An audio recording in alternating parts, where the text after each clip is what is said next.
Very positive yung hope namin dito talagang mataas para sa kanya, and lalo niyang napataas palagay ko yung hope namin, na may pag-asa ang Pilipinas. Ang ganda nun eh, tsaka I can sense sa speech niya yung galing sa puso eh, and so candid. Ito yon. In fact, sinabi niya yung bad news and everything. And it's a really an encouragement na makikita natin na eto may taong sasabihin, let's go to the root of the problem, let's solve it, and let's try it. Ganun. Napakaganda.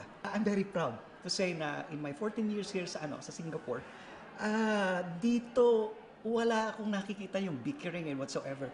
Parang malaking pamilya na nasa umbrella kami ng embassy. Tulad nito, makikita mo, lahat ito, Filipino community leaders itong naandito. And parang isang malaking pamilya ito eh. Kilala mo dito, ganito. Tapos, pag pinatawag mo, andun lahat ang suporta. Kaya, ang sabi nga sa amin, napakagandang mga alalay ng presidente. Ang ganda daw. Sabi ko, we've been doing this for quite some time. So, masasabi ko lang, napakagandang Filipino community dito.